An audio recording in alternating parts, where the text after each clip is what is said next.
John, what are the consumer trends in the UK? I think there's sort of two areas with regard to consumers I focus on.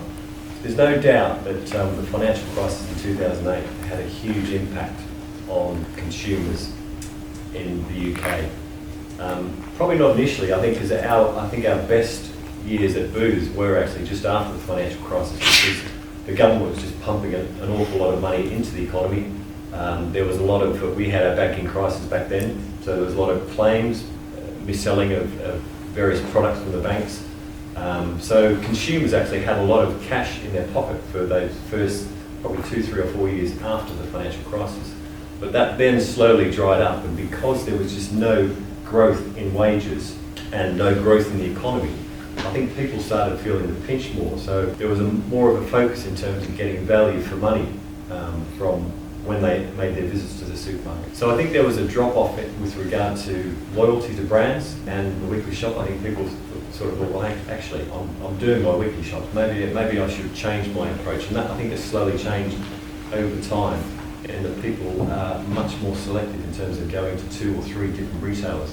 So they'll still come to Booths and they'll still get their speciality products, but they will go to other retailers for, you know, the bulk items, soap powders and toilet roll, all that sort of stuff. So, and what's quite interesting is that, you know, when we were looking at where, in effect, one particular store we have that Raffies, we actually had a store and we had a covenant that there couldn't be actually any other retailer on that particular site.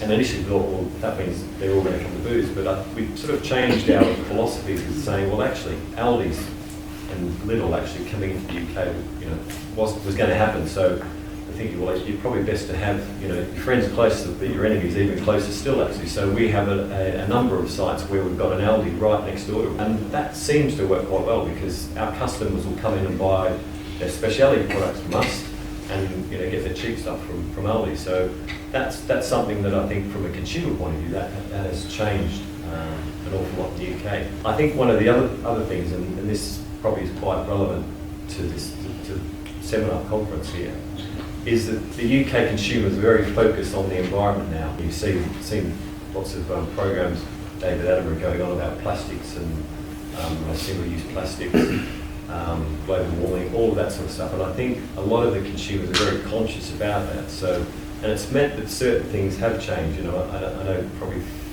4 years ago, again, we started charging for plastic bags used at checkouts. And there's been other areas as well. So in terms of, you know, our produce now is in paper as opposed to plastic. So wherever we see an opportunity to do something which is environmentally friendly, then we'll do that. But again, we like to shout about that as well, so in fact our customers realise that. So I think there is a real focus on the environment. You know, I for example, I know I have a son who's a vegan, so that's his way of obviously, you know, looking after the environment. And I think there's a lot more focus in the younger folk, the younger generation, on the environment. So I think they're probably the 2 key things that I would say about, you know, UK consumers.